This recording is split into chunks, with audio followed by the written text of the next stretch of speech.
Pavor Nocturnus, written by Andrew Adams and narrated by Chadwick Polson.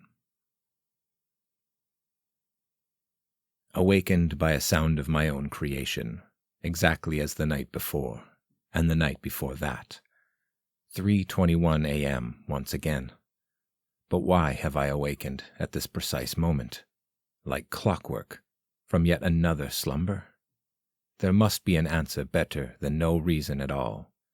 Perhaps the wonder of unconscious nocturnal musings? Pity that, I reject the thought, there could only be more. Something is the matter, for better or worse, a topic worthy of exploration. Mentally dancing, questioning my circumstances, the gestation of fate has already begun. I scan the room for anomalies to find nothing amiss. All is as it should be, except for that visitor, there. He looms in the corner, tall and blinding in his darkness, long and pointed hands stretched out at his sides. "You there, why have you come to wake me yet again at this hour?" The figure remains steadfast. Did I do something wrong? I would rather think him friend, yet now I ponder if he has come to bring me harm. What an atrocious thought. I say for the final time, why do you linger, dark figure? If you have nothing to say, I would as soon return to my slumber. The figure holds still, yet again. Standing tall and thin, the crescent moon bleeds through the window pane, yet it is unable to permeate deep enough to illuminate this being. I must resolve this at once, so that I may finally rest peacefully. My humor has left me, dark figure. I do not care any longer. You may stay or you may go. It is of no matter to me. I only ask that you please keep quiet so I may sleep. Yet he did not stay quiet. Just now and before, asking him for information, this shadow in the corner of my room was mockingly silent as a corpse. Now, with my eyes closed and in much need of sleep after several nights interrupted, there grows a whisper in my ear. Awful whisperings, indeed. This could only be the jagged voice of this shape in the corner of my room, yes? Yet I know this voice. I have heard it before. But where? It murmurs thoughts of doubt in my ear, telling me things I instantly recognize to be of false nature, although how can I be sure? No, I suppose I cannot. The voice builds into a cacophonous symphony until I bolt upright in bed once again to scold this creature, yet the corner is empty. Empty of shadows, empty of walls, empty of any corner at all. Where once a wall stood, now resides the black horizon in 4 directions around my bed.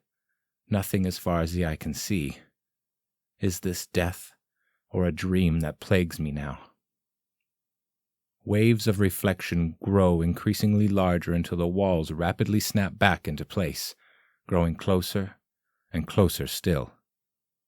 My ceiling, before with ample room between myself and it, now rests on the tip of my nose, both arms secured in place by their respective walls. Stifling air of an acrid nature surrounds me.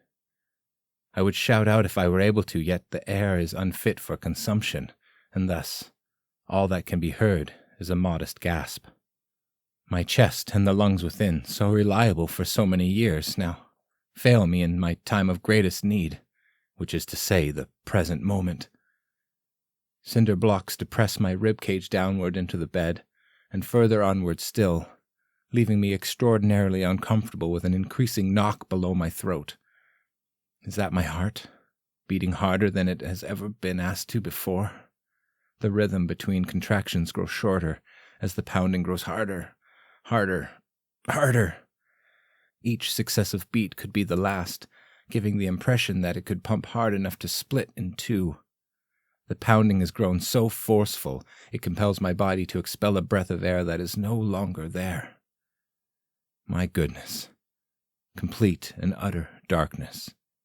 Hard walls surrounding me in every direction, now including underneath where my warm and cozy bed kept me safe until the moment of 3:21.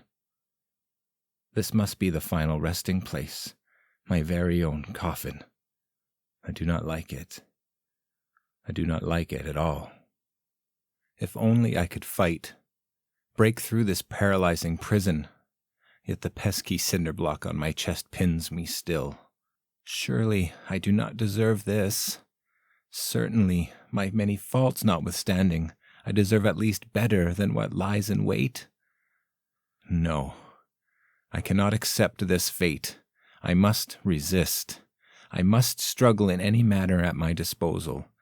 The stench of stale, cryptic air floods my senses. This is it. A decidedly uneventful ending for an unassuming man, choked to death by nothing in his bed. I deduce somehow, some way, this must be my fault, for whatever I did or did not do. Tingles crawl inward from my extremities to my core, bringing with them a colliginous chill. This shall be my final bow, the traitorous and treacherous entity lurking in the shadows. That must have been a cloak I saw, the flowing and tattered black cloak of death. My lungs forcefully fill with air in a long, drawn-out breath, creating both a whistling and a rumbling noise simultaneously. Now replete with oxygen, the just recently vacuous chest cavity is sealed and ready to burst at a moment's notice. The lump in my throat, froggy in nature, has a heartbeat of its own, syncopating with the timing of one beneath my ribs. There must be great external pressure on my neck to prevent exhalation, yet to my horror, it is but my own hands grasping the throat they would know to be theirs. Paralysis pins me in the most unfortunate position. When I would have begged for a rush of cold before in the sweltering heat of this makeshift sarcophagus, I now wish for the return of warmth in any form. My face could only be blue at this juncture, and it is assuredly throbbing. My neck, cold to the touch, even beneath the clutch of two frosty hands immobilized by early onset rigor mortis. What a sight to see from this vantage point, floating above the body which once was mine and staring down at it, choking itself. I ask yet another time, surely there must be a purpose. I can conjure dozens of different reasons for these events to be taking place, with each one simultaneously absurd and also a very real possibility. As I arrive at the pinnacle of what I thought to be possible, the apex of human suffering, the pressure valve falters and opens to its fullest capacity. My lungs deflate, yet again, presenting a quandary I continue to have no answer for. I find myself able to breathe freely now, something I will not take for granted ever again. Oh, how delightful a moment to free oneself of the reaper's grasp. Yes, indeed. Yet, why am I free, and why did this come to darken my evening even further? How I long for sleep, the peaceful and harmonious enthrallment of hibernation.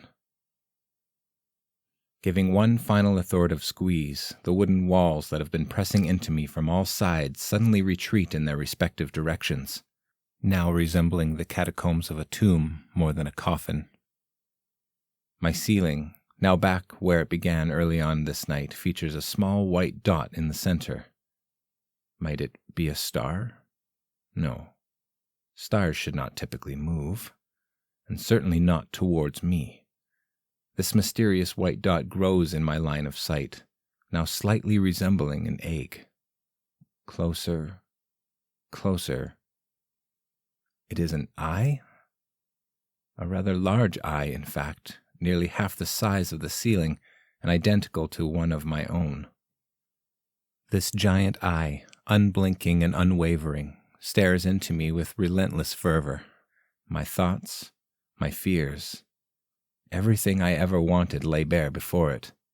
The potential of all I could ever be or fail to be, now awaiting judgment from a massive eyeball at 3-something in the morning. Hope is draining by the second. Everything I thought I wanted previously is now but a shadow memory.